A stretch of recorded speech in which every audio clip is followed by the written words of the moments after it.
Okay.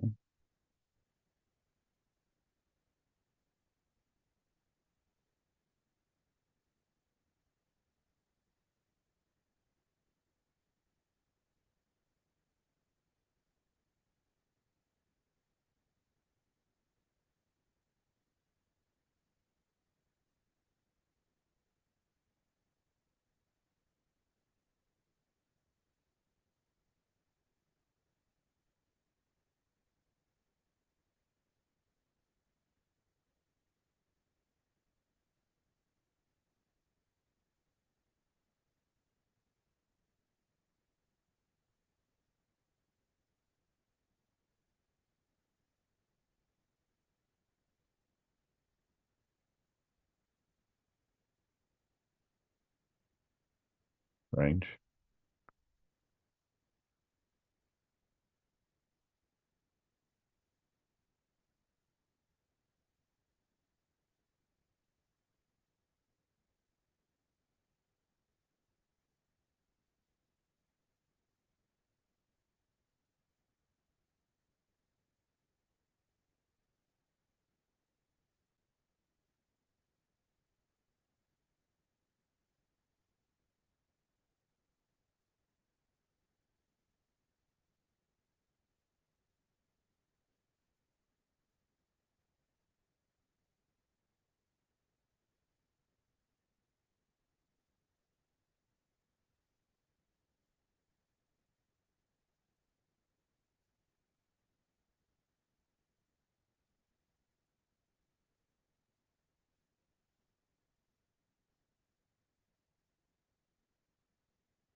Shalom, Frank. How are you?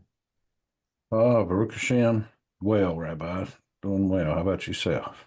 Thank God. The family is all well. Everybody's past the colds, the flus. Finally, finally. My internet was sorry for the delay, folks, but going live was, uh, I don't know, acting weird. So anyway, got it worked out. So we're live, Rabbi. We're ready to go. So good to see you. Okay. I hope everyone is well, that the weather wherever you are is not too extreme, and that your families are all in good shape. And let's hope for good news here in Israel and Ukraine and more peace in the world. We definitely, the world Amen. needs it. Amen to that. Okay, please remind me what paragraph or what sentence did we get to? Second. So we are in chapter 5, item number 21. That's page 62 if you have the book. Okay, let me see.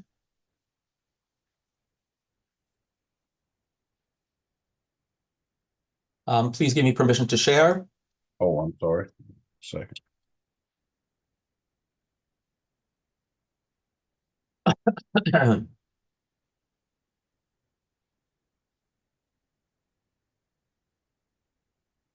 It'd be good now. So we're chapter 5, which item? Number 21.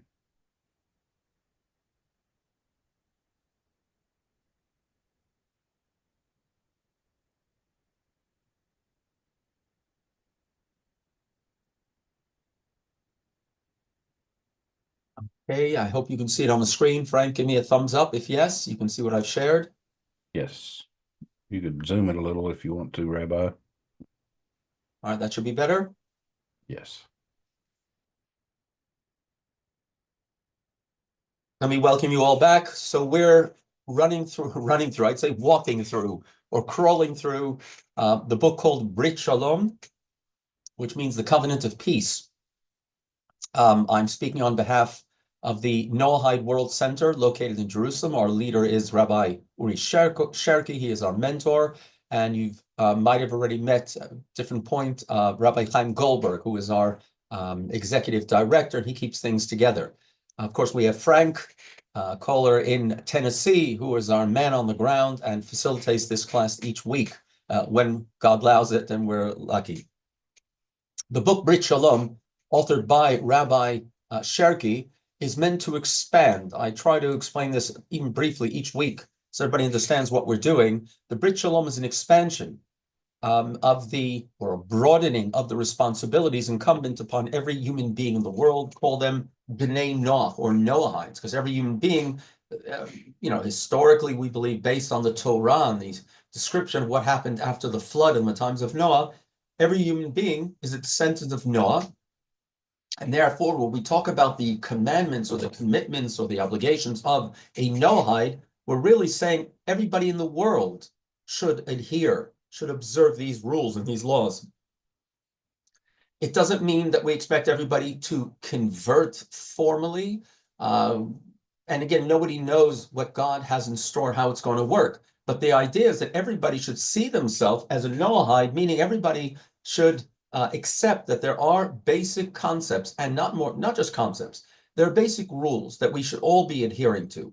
And if we all did, without competing, my religion is more truthful than yours or better than yours, well, then the world would have peace.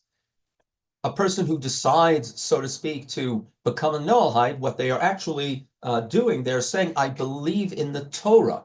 I believe in that book, the 5 books of Moses, that according to Jewish tradition, for over 3,000 years, way before Christianity, way before Islam came on the scene, a book that the Jewish people have been trying to understand, to study, and to apply to our lives. It's the guide for our lives. It has 2 versions, if you want. There's a written version, which is the Pentateuch from Genesis to the end of Deuteronomy. But there was always a commentary that we believe was sourced from Sinai. In other words, that when Moses went up the mountain, and then that we spent some more time there at the foot of Sinai, God was speaking to Moses, transmitting the understanding of what was written in the Torah. So the 7 mitzvot, the 7 commandments, are an ancient Jewish tradition that everyone in the world, Jew, Gentile, whatever religion you might have had, any denomination, but these are universal laws that everybody should keep for the sake of society and the sake of living a full life and a life of serving God.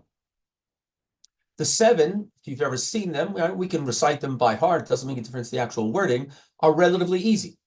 And what Rabbi Cherki has done, he's saying, yeah, but let's understand what lies underneath what's the root of each one of these 7, and then we can apply those concepts and those ideals to our lives. And hopefully, I've made myself clear, and we'll continue with the study now, and you'll see what I mean.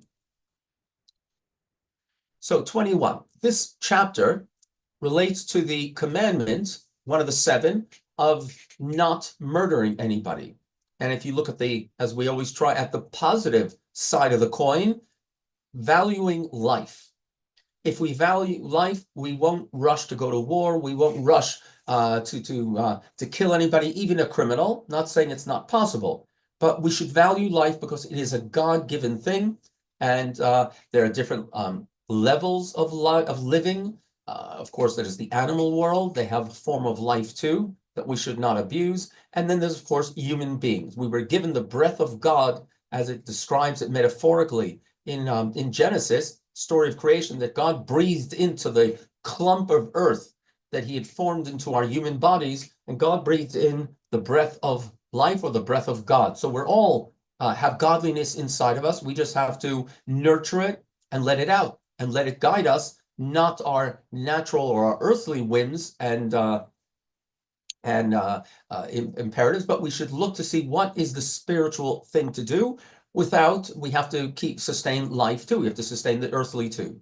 21. A person should not assault anyone, man or woman, whether an adult or a minor. In other words, we're not even talking about murder. But if life is precious, every human being's life is precious, even when somebody gets on your nerves, then we should understand that assaulting, hitting someone would be wrong, whether by striking, injuring, or wounding the other person, or by seducing or raping the other person. Rabbi Cherki puts that in here, very important, especially in our times. It was important for thousands of years, the way women were treated. Generally, women were abused and subjugated in terrible ways, but it still is going on now. And I think we all recognize, I'm sure we all recognize that modern society has to figure out how to legislate and protect women, children, anybody weak. But of course, a sexual urge is very strong as a generalization in human beings. Maybe, I think it's correct to say, maybe more in males.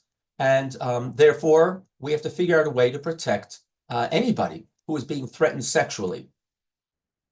So that would be forbidden. You're killing a person, whether just striking them and causing bodily injury. But it is, of course, it is not something that God wants. And not only that, by commanding everybody in the world that murder is forbidden, we should all understand violence should only be as a last resort. It should not be the way to win an argument or to become rich or to show that I'm the bigger man, I'm the male, I'm the alpha male or whatever.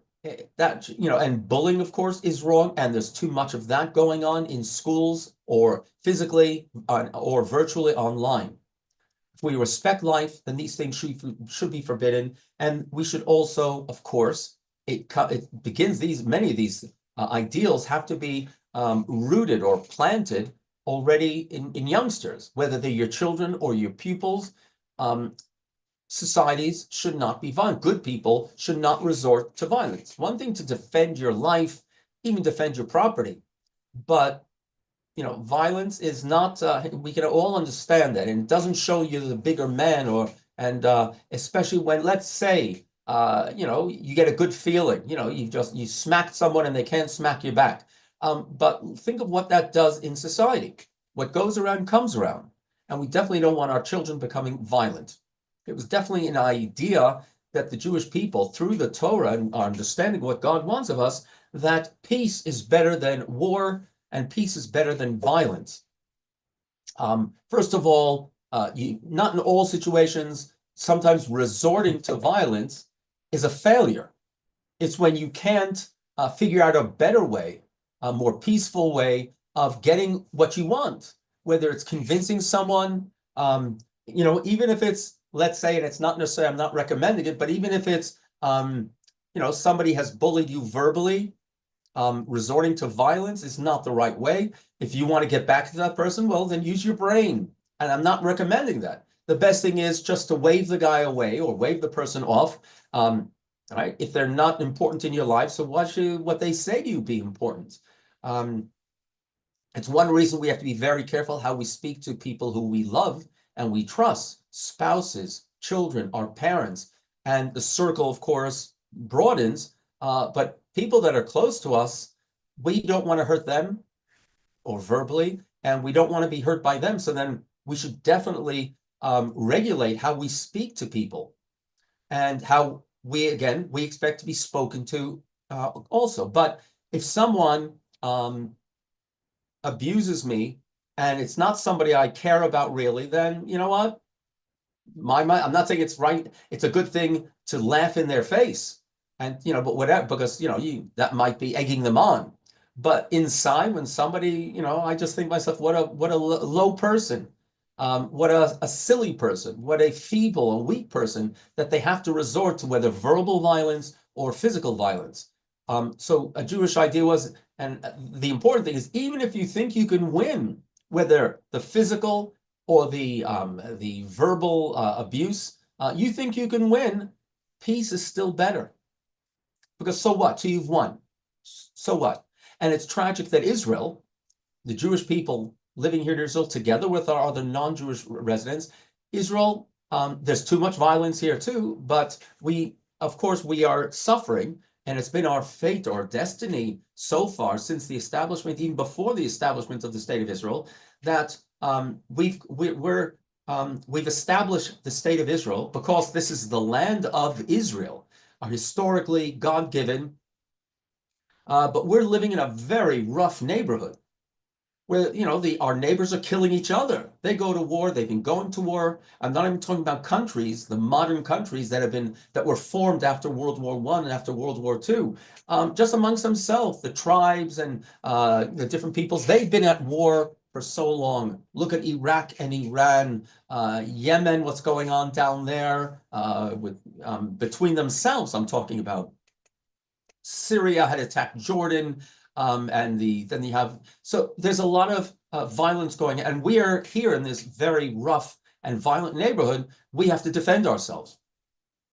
So it's very sad that we definitely believe in peace. The fact that if you've ever had the good fortune, the mazal, to visit Israel, you'll see soldiers walking on the streets, usually on their way home or from home going back to their base, with automatic weapons. And since October 7th, you'll see even civilians walking around because they're on reserve duty or they're on furlough for a weekend or something like that. And it depends where they live, but they'll be walking around with automatic weapons. And I don't ever remember that there was a shootout on a Saturday night when some of the good old boys got into a heated argument and they opened fire, right?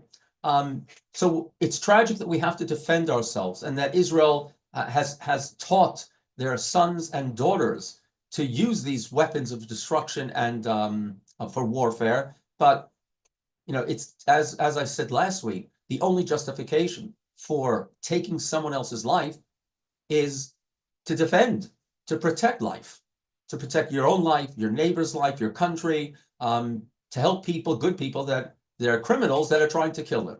22.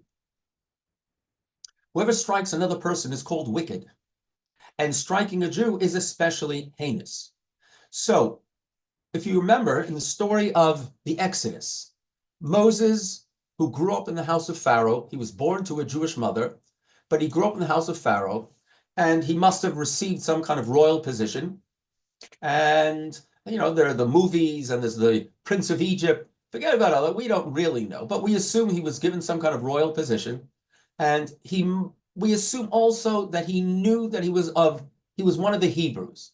He was, if you want, lucky enough to be adopted and not to become a slave, because he lived in the house of Pharaoh, or at least in one of the homes owned by him. But when he goes out, it says in Genesis, when he goes out to see what's going on with the slaves, the Hebrew slaves, he sees, the first day it says, he sees an Egyptian taskmaster beating a Hebrew slave. Now, some people think, so he was smacking him around. No. If you can imagine, if you want to take it to the Holocaust, a prisoner of war, or not a prisoner of war, a prisoner in a death camp or in a labor camp run by SS guards, if they're smacking around an inmate, they're not fooling around with him. They'll beat him as much as they want until he's broken, crippled, or dies. So going back a few thousand years, if it says the Egyptian is beating this slave, you can imagine that he's being threatened with his life or to forfeit his life. Moses, who has no real business there to help the Hebrew, he's living a privileged life. He basically beats the Egyptian and puts him into the ground. He thought nobody saw him. He was still sort of, if you want, in between being a Hebrew or being an Egyptian. But the next day, he sees two Hebrew slaves, two Jews fighting amongst themselves. Yes, and we have arguments, right? If every Jew will admit, of course we argue, and sometimes heated arguments. He sees two Hebrews fighting amongst themselves, and the surprising thing, according to the scripture, is he sees one of them raising his hand, whether it was just his fist, or whether he had something in his fist, he was raising his hand to hit his the person he was having the strife with, the fight with. And Moses, the prince Moses, calls out and says, "You evil person, why are you going to hit your fellow man?" The sages of old said he hadn't even hit him yet, but just the threat that he raised up his hand or his fist to clobber his fellow man, Moses already is calling him an evil person. What the Torah says, the Hebrew word is a rasha, a roshe, or a rasha, which means an evil person. From that, the sages said, even just raising your hand, threatening another human being, you're already considered an evil person. We can understand somebody threatens you. That could be very humbling. And, it's, if you really ever felt threatened by somebody else, and you might see that bully again, that does something to you. So Moses is calling him an evil person. That's why here Rabbi Cherki basically mentions that even just threatening the person, it's already evil. It's called wicked. He uses the term wicked. And striking a Jew is especially heinous. Part of my ignorance, I'm not sure where he got that from, but I trust him. You can see it's somewhere in Sanhedrin. Why is it, especially heinous to strike a Jew? Maybe because Jews are not supposed to, we're talking about also a Jew maybe hitting another Jew, because we are supposed to be a light unto the nations. Murdering any human being is forbidden and is a serious crime that God hates, and God will, we assume, punish the murderer, whether Jew or not Jew, whether the victim was Jew or not Jew. But the Jews are supposed to be the shining light, together with every other righteous person. But the difference is, this is also an important thing to remember, the Jews aren't the only ones commanded to live a good life. I'm talking about righteous, godly. Every human being is supposed to. And anybody that decides to do so, God loves them. The only thing was God needed a group of people that would do it and that were bound together regardless of whether they keep the Torah or not. Therefore, the family of Abraham, of Isaac, of Jacob, eventually we'll call the Israelites, the children of Israel, Jacob, now generally referred to as the Jews, that was God's team. God said, you're now my home team, but you've got to try to influence others. And that's what, especially now in these last 20, 30 years, we have succeeded, and now also helped by the internet, to spread the notion that everybody should be learning the Torah and living by its values and the laws that apply universally. 23, it is permissible to kill animals that cause distress to people. So, of course, a wild dog, somebody who's raising a pit bull, or any other kind of wild animal that is a threat to human beings, then that it's, you don't, of course, you can try to save the animal and try to retrain them, though I'm not sure, I've never owned, I owned a dog for about 2 or 3 weeks, but I don't have really a lot of experience with that, whether you can retrain a dog that has been, so to speak, programmed to be a violent, vicious, aggressive dog. But of course, killing an animal is not like killing a human being. It's much less severe. But animals should not be trained. People should not have wild dogs or animals in their homes or whatever. Obviously, some people might like a watchdog, but then you have to be very careful that it is restricted and restrained, so as not to cause distress to other people who are afraid. Personally, where I live, I think too many people have dogs that they don't take care of them enough. They let them sometimes get out and wander the streets. Now, I'm not particularly afraid of a dog, right? But I think there are little children around, and they should be able to walk the streets on their way to school or back from school without fearing that some dog might bite them. Now, of course, if you ask the owner, why don't you not lock up, but tie up your dog, keep it on a leash, but the dog doesn't do anything. That's so unfair, and I think uncultured, because, as the saying goes, you know that, the dog knows that, but does the child know that? Or it can be an older person who's afraid of being knocked down by the dog, or people that have been traumatized. I have a son-in-law who was a child who was bitten by a dog. He's a big stalking guy, right? He served here in the military, as expected, and I know he's afraid of dogs. And you can't make fun of him, but I assume he never had therapy for that. But why should he have to walk the street and be afraid of, it's the onus, the responsibility should be on the dog owners. But again, I can understand why somebody would want to have a dog, but then it's a lot of responsibility and it's on you to deal with it. 24. It is forbidden to cause suffering to animals where there is no benefit to human beings.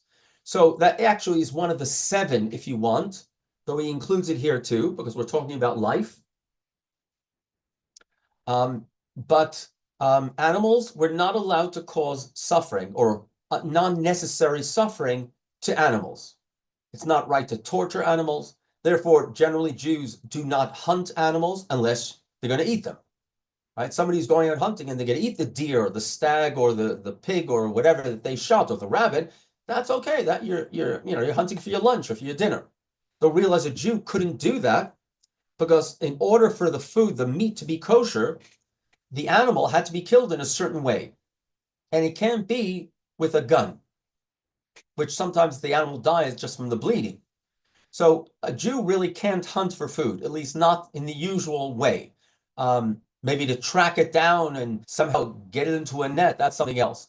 Using a bow and arrow, a spear, or a gun renders the food or the meat not kosher. Let alone, I might have mentioned this here, the previous cycle, I was once invited to a bullfight when I was living in Colombia. And there's a season there where they have bullfights. They used to. I don't know if this was talking about 30 years ago. Whether they still have them, I don't know. But a friend, a Jew from the community, invited me. He said, Rabbi, it's such a festive time. And it is. It's very colorful. And you see beautiful horses out there. They parade them in the streets, the horses, not the bulls. And he tried to convince me to come to a bullfight.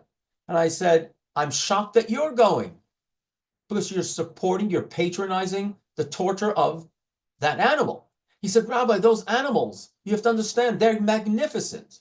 They are bred, because it is a certain type, if it's a real bullfight, they breed these bulls, a certain type of breed of bulls, and they feed them and they exercise them. And he's trying to convince me that it's good for the bull too. And I said, honestly, if I've ever seen one on TV or in a movie, I'm rooting for the bull, right? What kind of idiot and cruel person tortures the animal and then kills them and thinks, oh, it's good for the animal because he put on a good fight. You can imagine, like the same thing with, whether it was Christians or Jews or in the arena, throwing them to lions or throwing them to the gladiators or whatever they used to do. But so we're not allowed to cause unnecessary suffering down, whether dog fights, cockfights, or bullfights. You're using the animals, their suffering and possibly their death for your entertainment, or maybe you're going to bet on them. Obviously, this is not something that a God-fearing person should patronize or even get involved in. Now, so the question is, in 24, when there is no benefit to human beings. Now, benefit is not that I can sell tickets and make money, or that, I'm breeding a pit bull or whatever they're called, and I'm going to make money, but, I have to basically make that animal a vicious animal by tormenting them and so on. That's not what this law is accepting or is condoning. It's possible that we might agree in order to save another human being. So, for instance, if scientists or doctors want to experiment on an animal in order to see if we can save human lives that way, then it might be permitted. But then the question is, what about for cosmetics? And I think that there were, from what reports that I've read, whether they're true or not, trying out cosmetics on animals to see if they're going to cause them pain and damage, and then we know we can't use it on human beings. That's above my pay grade, but I think we all understand there's a moral problem. And then, of course, when it comes down to industry, cosmetic companies who they want to make money, they want to make money for themselves and for their stockholders. So they might, terribly torture animals when there's very little benefit for it. Therefore, It should be a moral person, whether a rabbi or somebody, a spiritual person who understands the laws to determine whether this particular trial or experiment is right to do on animals. But again, torturing animals is forbidden. They are God's creatures. God put them on this earth, and they have feelings. Maybe not in the same conscious level of humans, but if you've ever owned an animal or seen a domesticated animal, there's suffering there, even non-domesticated animals. So it's definitely against God's will to cause unnecessary suffering for animals. Definitely if it's for sport or for just your personal pleasure, definitely is forbidden. And now he goes into it further, that I already mentioned, 25. It is permissible to kill animals for human benefit, such as for food. After the flood, our sages, the Jewish scholars, read into the text. Only after the flood did God allow human beings to kill animals for food. Till the flood, based on what was said in the Garden of Eden, Adam and Eve and their descendants, they were told they can eat from the fruit of the trees. And if you want the bounty of the land, it doesn't say anywhere that God never says you can eat animals or eat meat, eat flesh. That is only suddenly appears and permitted by God to know as part of the new covenant with the human race, that you can kill animals, but God does warn us not just to hunt them or to cause them suffering. It's to eat them. So we are allowed to kill them for food. Not necessarily recommended. God doesn't say you should eat meat, but it is permitted. Or for clothing, right? We might do it if we need it. These days, we have, of course, a lot of synthetic materials, whether they're healthy or not healthy. But of course, whether it's wool, you don't have to kill the animal. But let's say leather. I don't know how many cattle, if that would be the phrase, are killed for their leather. I think they're killed for food. And then you have the leather and other byproducts. So of course, waste not, want not, or at least try not to waste anything in God's world. That way we get leather. Whether killing an alligator or snake for its skin to make whatever they make out of them, I'm not sure that is considered necessary. But again, if somebody's gonna wear, you gotta wear an alligator coat or something, or whatever, maybe. I'm not sure about that. And if you say, well, it's a dangerous animal, well, then don't breed them and don't, put them in a zoo or in a, I don't know what. Medical research, okay? So we can understand, I think most of us would understand that it could be permitted if it's going to save human lives or even alleviate terrible illnesses, whether they're experimenting on hearts from pigs or skin grafts for burn victims, using pig skin or hog skin, whatever it would be. And I think there are other organs. Was it not a kidney? What was? I think they took something else from a pig and managed to transplant it in a human being. What would it have been? I don't remember. But so we can understand maybe that should be permitted as long as it's regulated properly in order to save lives. So again, they use heart valves out of that's it. Very good. Right. Instead of artificial heart valves, they're trying to see if they can harvest from a pig and use it for a human being. Whether you're going to raise the pig just so that you can extract that heart valve, I don't know. Obviously, pigs are a good source for meat. Whether it's a healthy source, I don't know. I've never had it and don't plan on having it. It seems to smell good when I'm in a non-kosher hotel in the morning. It's a bit fatty. It's a bit whatever, the frying, but doesn't make any difference to me. I won't eat it because God commanded me not to eat it. But again, that's for the Jews, non-Jews, Noahides included. If you like the pork and you think it's healthy and you want to eat it, go ahead.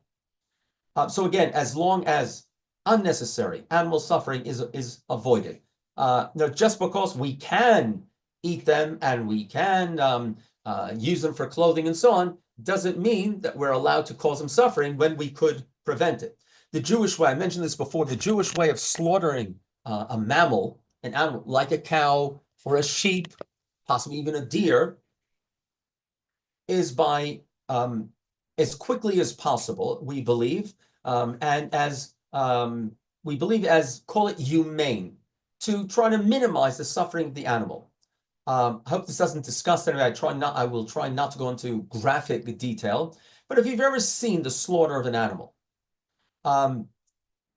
pigs, I think generally they are shocked first with electricity so that they collapse, and then they are, I think they're strung up first by their hind legs, picked up by a hoist, and then their throat is cut to finally kill them and to bleed them out. Cows, the non-kosher way, are done pretty much that same way too. The only question is how they neutralize, if we'll call that, the cow.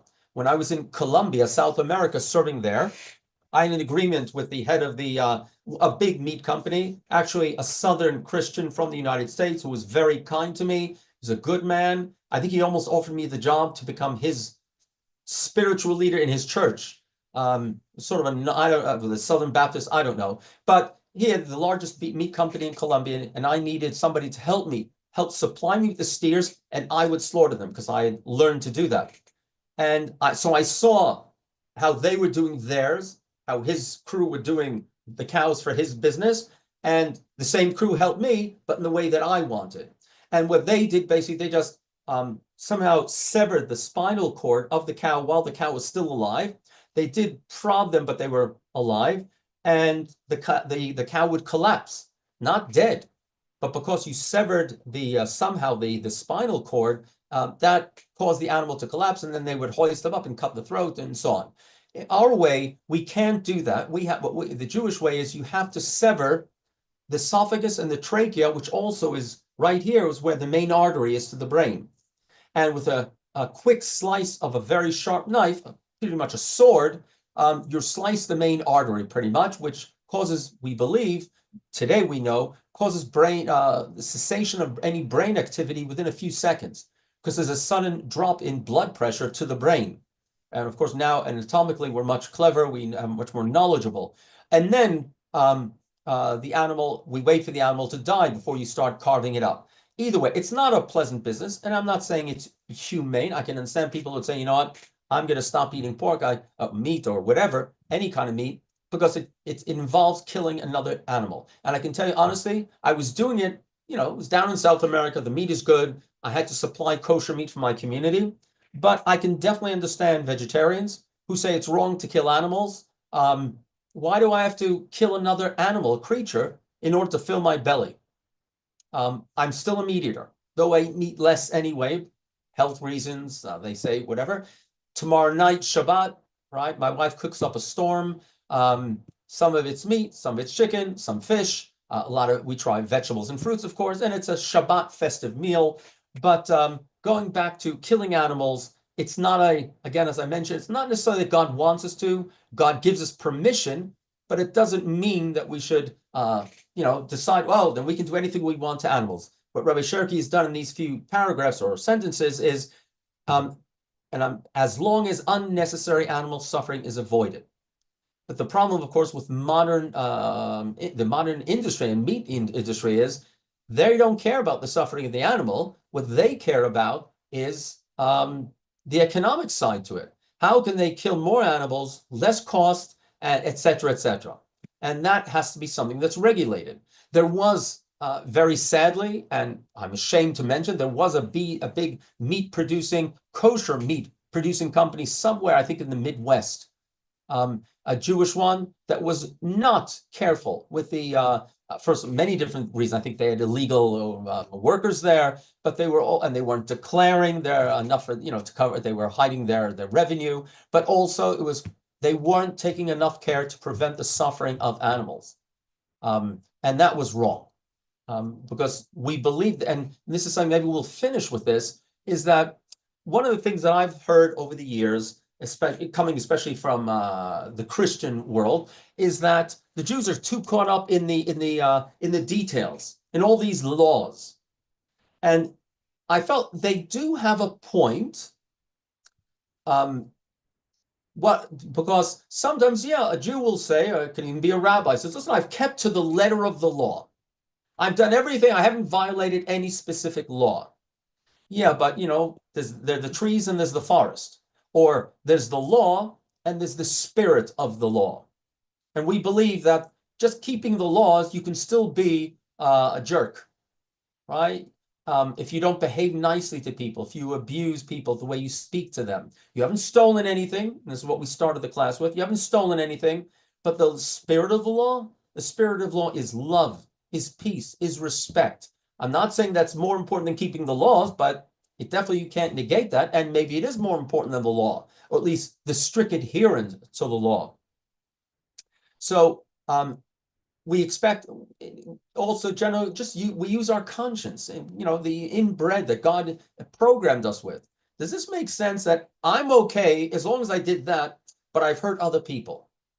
You got to be honest with yourself and say that's not what God would want, because that person, this is also we mentioned at the beginning of the class, that person is also a part of God or has godliness inside of them. So why would it be all right in God's eyes, our parent in heaven? I'm being PC and just saying parent. Why would it be all right for me to abuse another one of God's children? Whatever their color is, whatever their status in life is, whatever their religion is, that would be wrong, because God loves every human being. He doesn't always love the way they behave.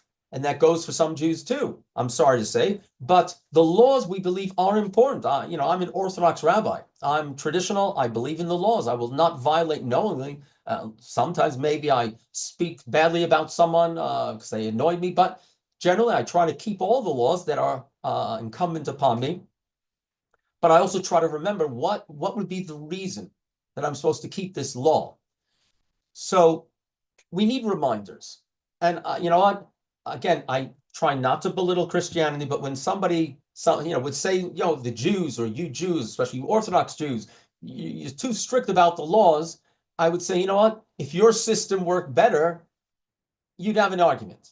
But I don't believe there's any other system. A lot of it depends on the actual individual, what kind of person they are, what kind of person their parents, who are all of our parents, educated us to be.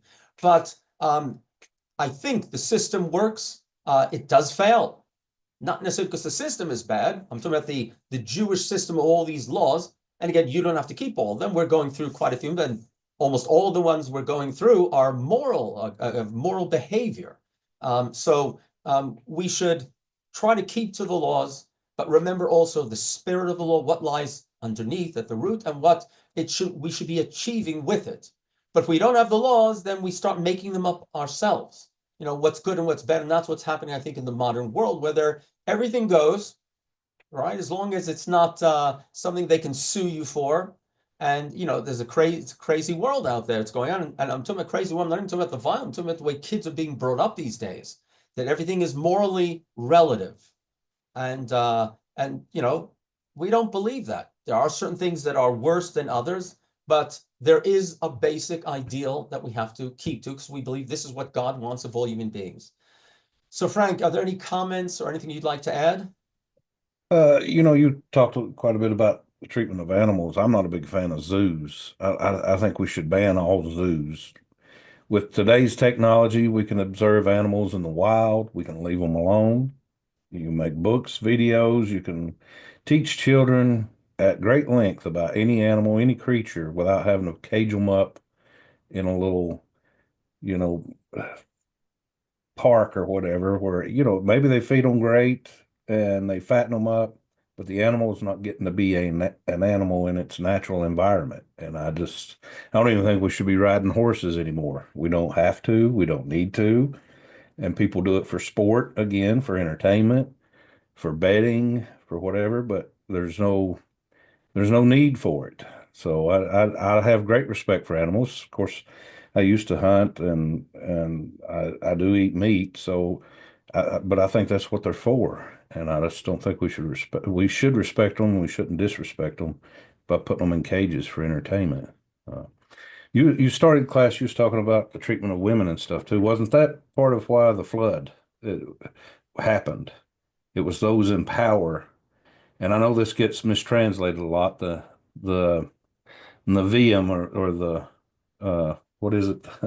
Is it the Nevi'im? Nephilim, I think it talks about the descendants of the Titans, or of the great Yeah. people, that they took. It says they took wives for themselves from the Benot Haaretz, from the daughters of the land, which seems to be that they're taking women beneath their stratus or their class and abusing them. And So I definitely, think that still happens today. People in power are still abusing those they have power over. It hasn't changed. Just God decided not to flood the world again, but well, he promised he's not going to flood it, but he didn't promise he's not going to destroy it again. well, that's true. So I think that that would be detrimental to his plan. But you know what? When the pandemic, the COVID pandemic hit, and nobody knew how bad it was going to be at the beginning. It was bad in many countries. Um, I was hoping for a reset.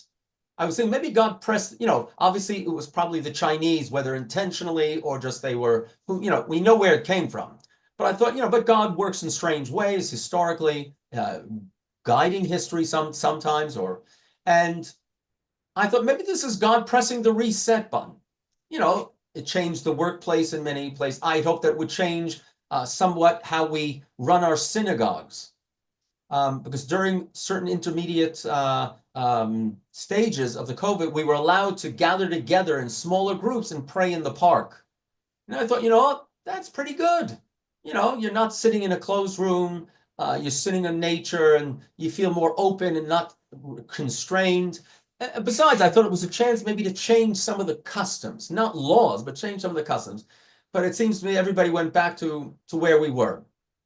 The 7th of October, that horrible, horrific attack on Israel by those animals, Hamas, they did horrible things. I thought maybe this is also God allowed it to happen. God didn't make it happen. God allowed those horrible people to attack us. I thought maybe this would also bring Israel to a new, I'm talking about even just amongst the Jews.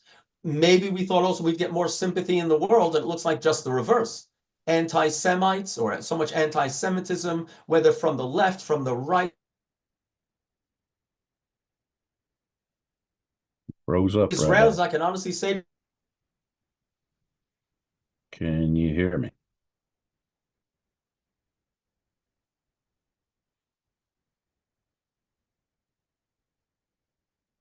You froze up completely.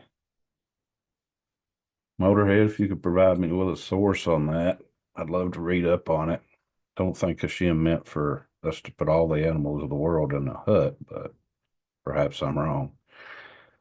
I'm sure he'll preserve whatever he chose. I mean, should we bring back the woolly mammoth and preserve it? Bring back the dinosaur and preserve it? We could have a good debate about that. But so rabbis fell completely out. So, well, thanks everyone for joining. Have a blessed week. Shalom, shalom. Oh, no, wait a minute. He's coming back. yeah, what happened? It was me or you? I don't know. I was I'm about trying to. to, okay, I'm at a reset button. So hopefully, I'm still hoping. We don't have all the hostages back. There's still things that have to be worked out. We don't want a Hamas ruling over Gaza anymore, or Hezbollah in the north. But maybe it was also a wake-up call for the Jewish people here and maybe other places, and maybe for other good people in the world. There's evil out there, and people that are, fake news and fake truth out there that are convinced that Israel is the evil one here in this presentation. So I thought, we're still hoping that it's a reset button, and the Jews will bind together better and stop accusing and abusing each other, at least politically, and hopefully more good people will join us. Hopefully, I'm not sure. The other thing, I don't know if you've heard, if all you viewers heard this, and again, I'm not one of those prophets. We generally, we don't do those kind of things. We don't say, but if you if you heard on the news about there's a meteor that is heading towards Earth, I think the scientists, whether it's NASA or whatever, say right now the probability is small, of course, that it will hit, but it's, I think, the highest probability that we've ever had of a meteor coming close to Earth.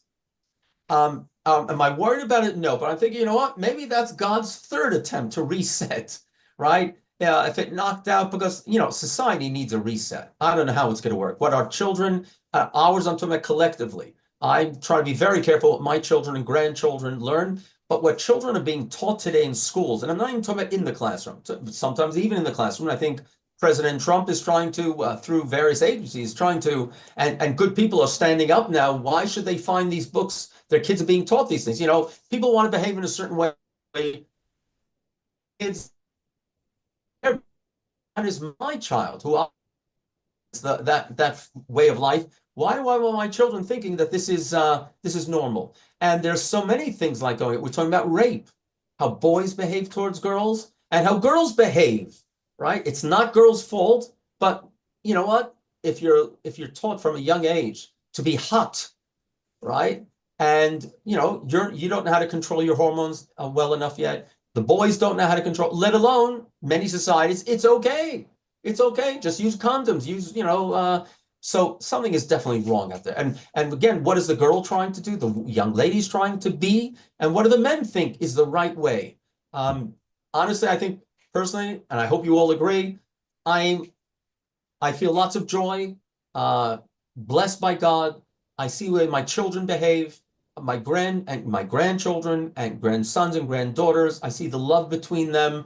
And again, there are sometimes arguments and debates, but I feel, and my wife, my spouse, I feel blessed. I said, what else do I want out of life?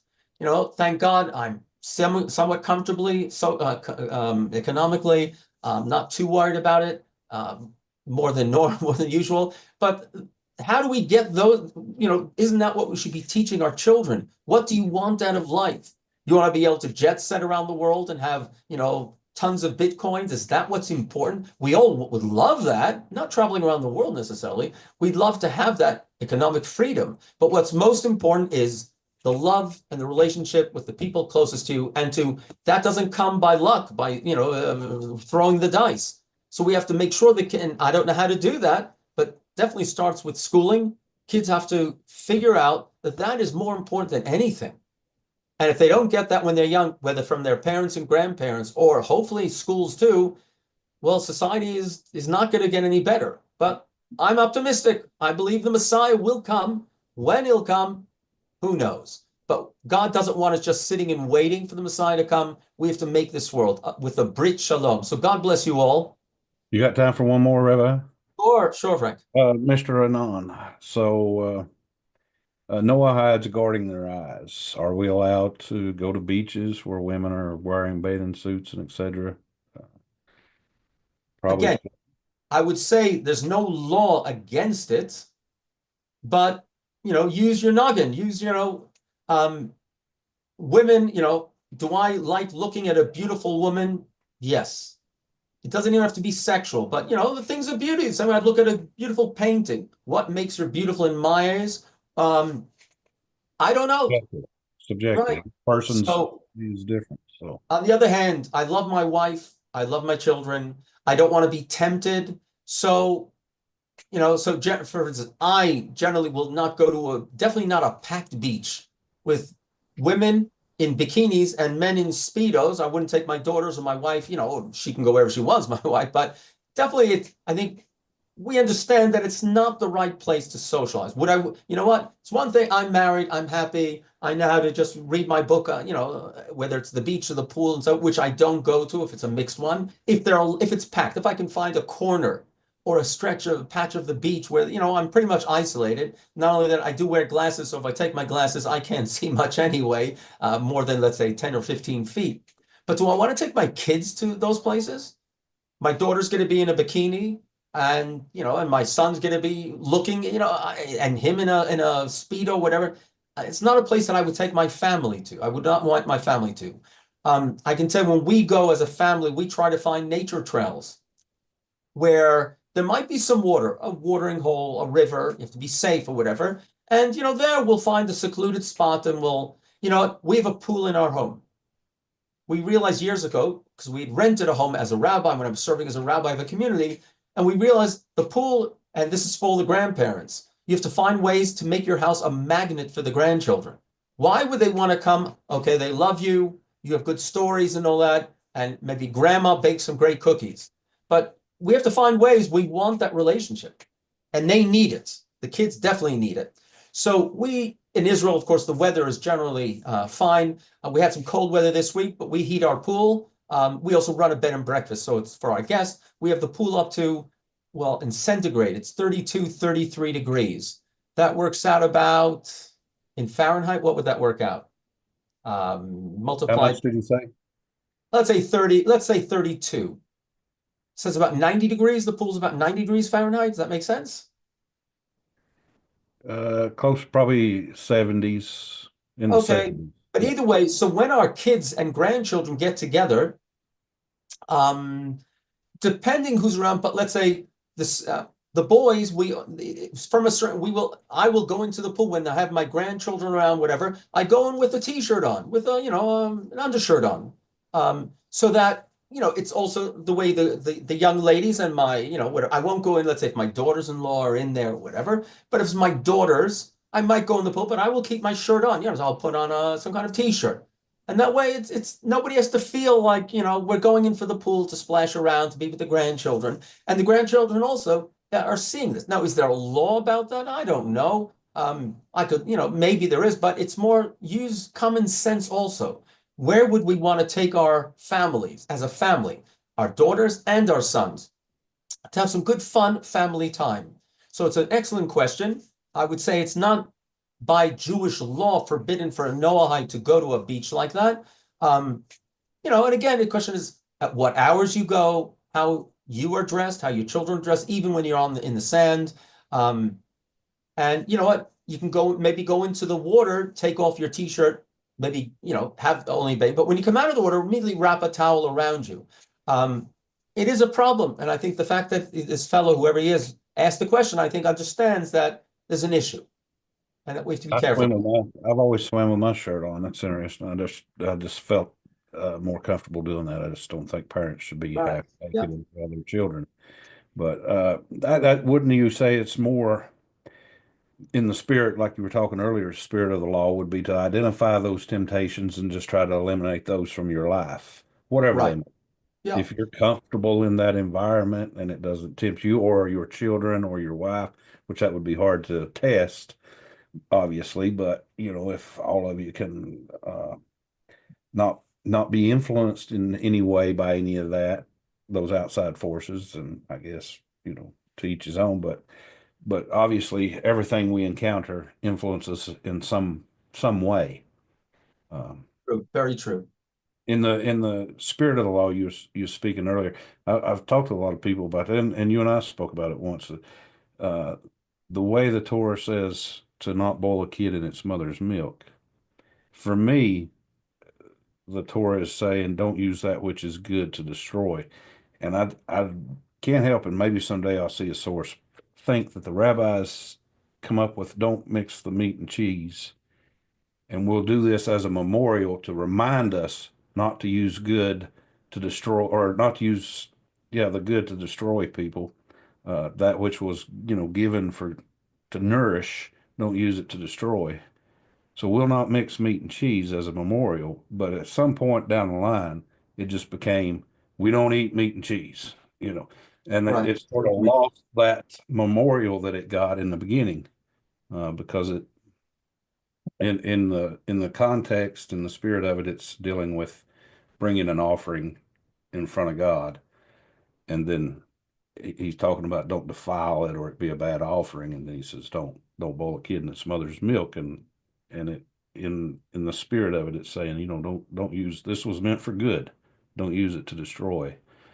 So, but yeah, there's a lot you could spend whole day probably talking to us about the spirit of the law. So, but for Mr. Anon, I would say focus on eliminating those temptations from your Right. life. Whatever self-examination. I've always And you says know what? There's still a best lot tool. of room. There's still a lot of room and space to enjoy our lives.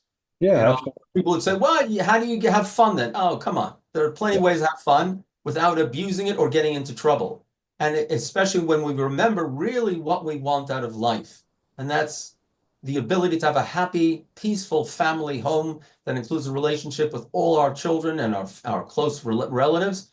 And when we have peace, we can do much more in this world and make God's world a much better place. absolutely. Well, thank you, Rabbi. Thanks everyone for joining us. And A good week. I'll see you next week, God willing. Sunday, are we still on for Sunday? No, I've got some kind of medical procedure. I have to have a checkup. Oh, So okay. so in another week, hopefully, but you can start putting it out, not in 3 days from now, the week after that, we'll do it. The Okay. Sunday gathering where I want people to feel free to speak. All right, you'll let everybody know. Okay, Frank. All right. Thanks, Rabbi. Thank you for your God time. bless. Shalom from Israel.